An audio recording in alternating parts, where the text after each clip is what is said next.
Hi friends, I hope wherever you are in the world you are happy and healthy. My name is Tammy. If you're new here, welcome.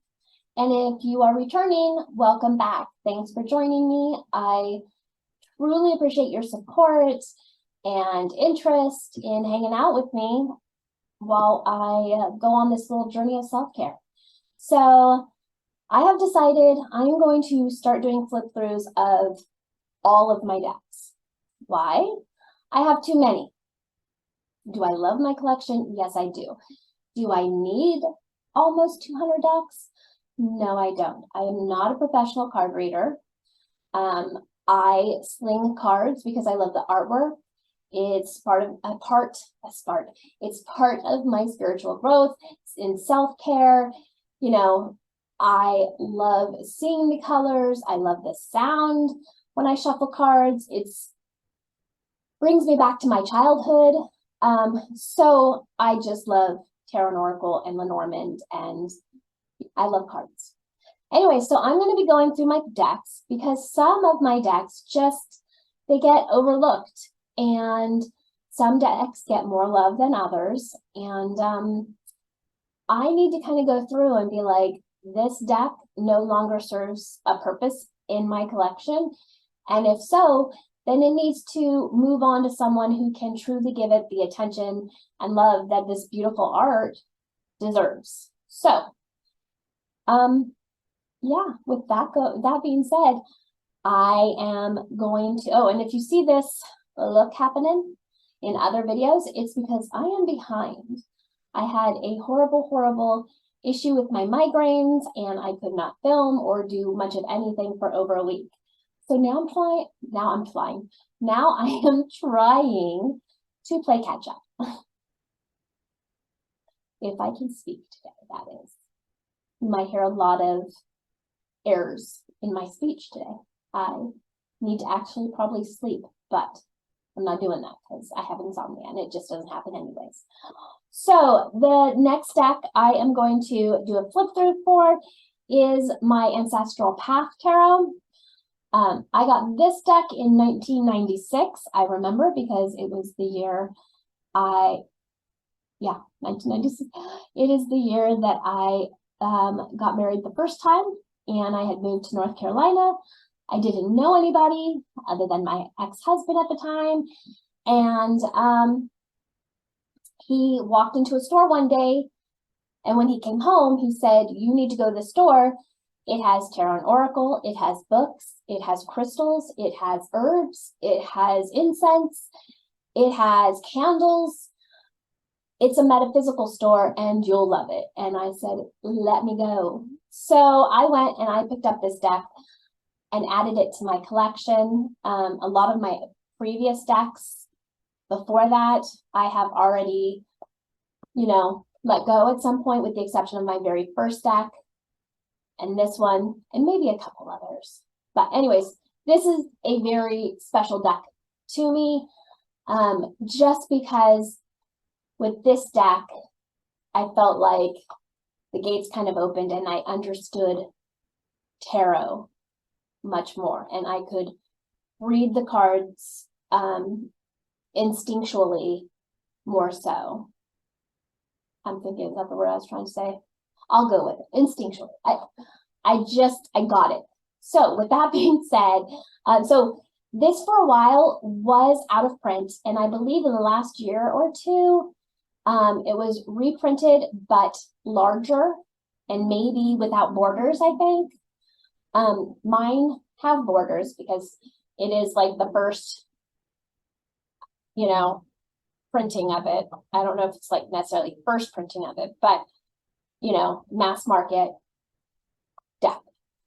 And I paid $15 for it at the time in 1996 because the sticker's still on it. That being said, this is by Julie. It's either Cuccia-Watts. I do not know how to say that name. I am so sorry. Yeah. Anyways, that being said, let's go to hands cam. Also, in the comments below, if you would prefer for me to show the cards this way in my hand and try to bring them up so you can see them like this instead of hands cam, please let me know, because I want to try to find the best way that you can really see the gorgeous colors and the artwork and give these cards, you know, the credit and the creators the credit that they deserve for the beautiful art that they have created.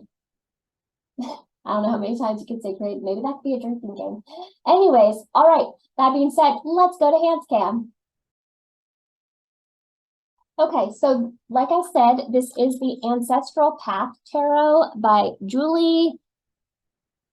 I'm going to just hold this up because I do not want to slaughter this name again. And this is the 1996-95 version. I don't know when it was created. I just know that I bought it in 1996. 1995 it was created. Anyways, this is the little black and white book, the little white book. And it just gives like a little definition for each one. It's black and white. There is no color. It doesn't go in depth. It's just like a little paragraph for each card. And I have not done anything with the edges. I've left it just as, you know, I purchased it way back when. This is the card back, so it is not reversible. And it is smaller than a typical tarot card. Now, the new ones that are out, I do believe that they are larger and that they are borderless, but I do not have that deck, so I'm not positive. If you have that deck, please let me know in the comments below if I was accurate in saying that or if I was wrong. That being said, oh, why am I starting with the Magician? Hang on. I thought I had this all organized. Oh, I think my Fool is still in my box. Yep, okay, here we go. Let's try this again. So here is the Fool. And I believe that that is actually a picture created by the author of themselves. I believe I read that somewhere once. The Magician.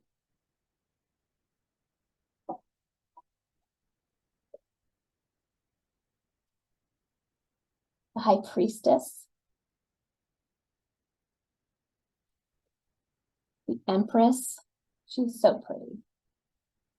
If you hear some chomping and slobbering sounds, it is my puppy. She has a treat in her toy, and hopefully you cannot hear that as she is trying to get the treat out. The Emperor. The Hierophant. And I appreciate that the Hierophant is like, you know, in the temple, and it's not necessarily the traditional look for the Hierophant. The Lovers. Very Adam and Eve and the snake. The Chariot.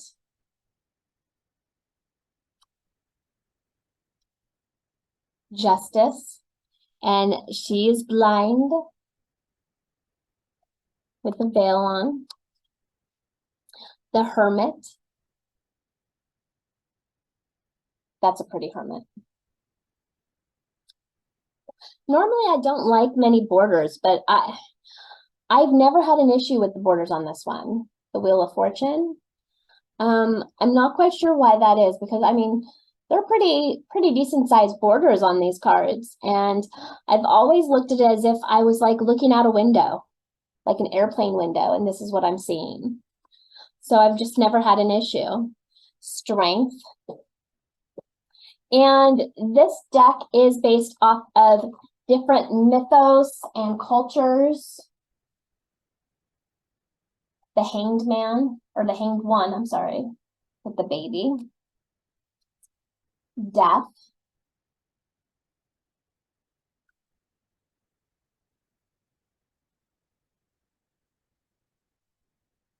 Temperance.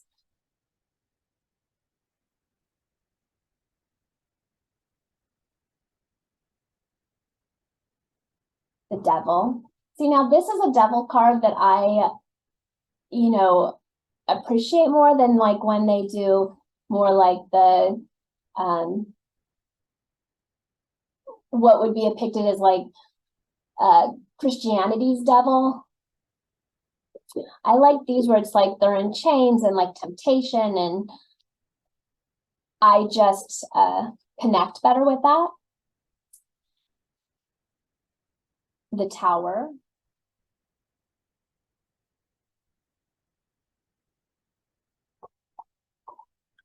The Star. And as you can see, it has a lot of different like cultural too, and ethnicities, and the Moon. That's gorgeous.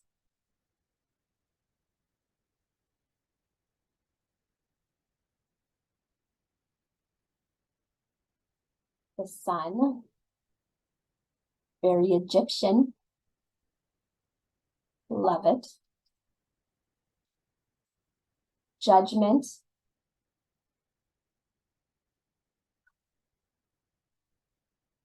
The World. It is quite literally the world. All right, Ace of Cups. Now, the Ace of Cups is based off of the Arthurian, like King Arthur. So, like the Two of Cups here is Queen Guinevere and Lancelot. I believe that's supposed to be Lancelot. Let's see. Make sure that's not supposed to be Arthur.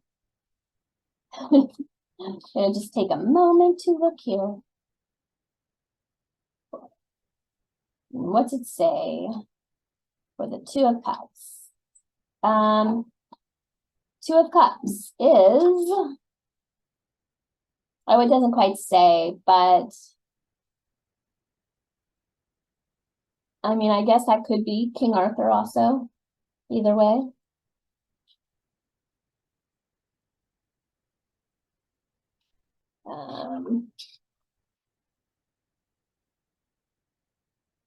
All right. And so this is the Arthurian and the Grail mythos. The Three of Cups. Oh yeah, okay. So this is King Arthur and Guinevere in here. And then the Three of Cups includes Lancelot.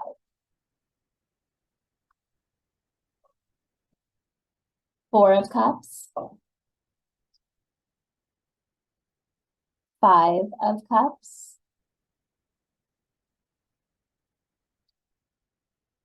Six of Cups.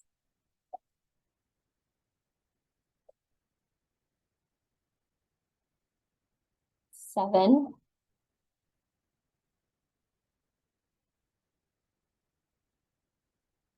Eight.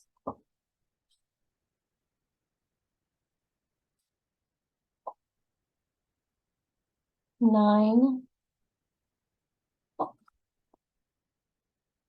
10.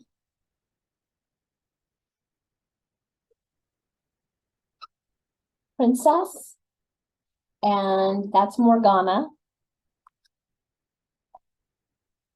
Prince. Lancelot. Queen. Guinevere. And King Arthur. All right, next up is the Ace of Swords.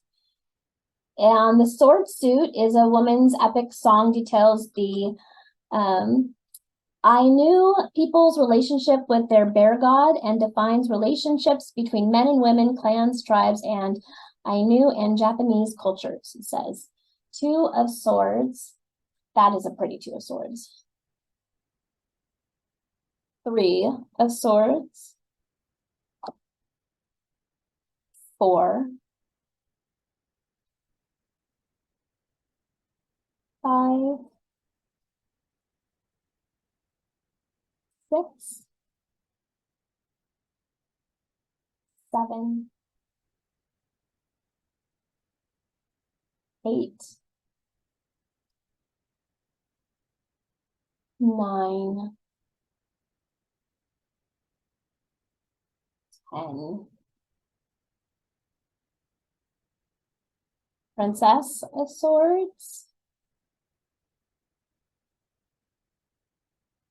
Prince of Swords,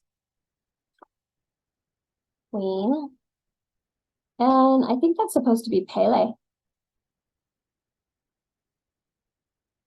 Is that? No, not Pele. That is totally wrong, Tammy.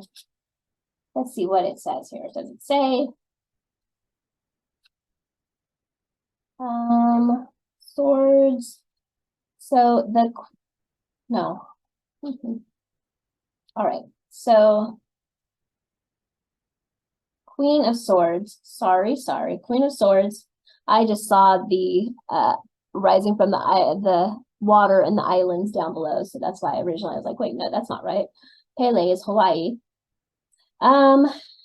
So the Queen of Swords is Izanami.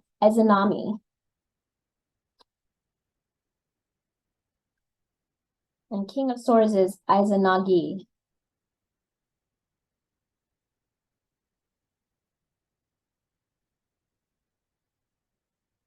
All right. Ace of Staves. Now this is Egyptian, and I believe this is the Osiris tales or mythos.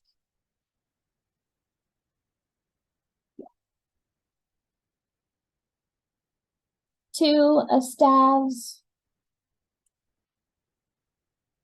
3, 4, 5,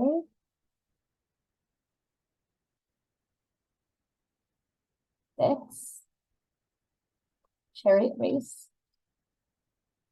7, 8,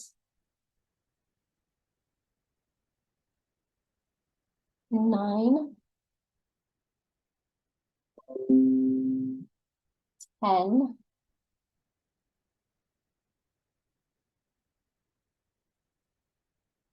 Princess of Staves, Prince of Staves, with the hawk, that's Horus. Queen of Staves, Isis. And King of Staves, Osiris. Okay, next up is Ace of Sacred Circles. And that is Native American, I believe. All right, let's try this again. I looked over, my puppy was doing something that she shouldn't. 2 of Sacred Circles. So it's a vision quest. 3 of Sacred Circles.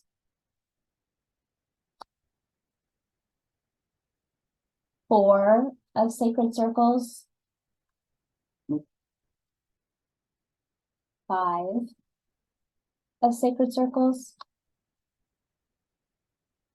6.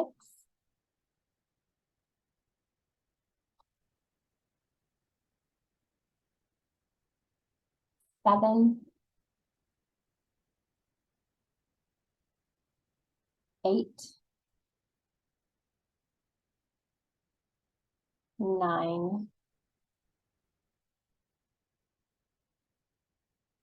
10. Happy family and community. Princess of Sacred Circles. Prince of Sacred Circles. Queen of Sacred Circles. And King of Sacred Circles. All right, let's do a little shuffle here, shall we?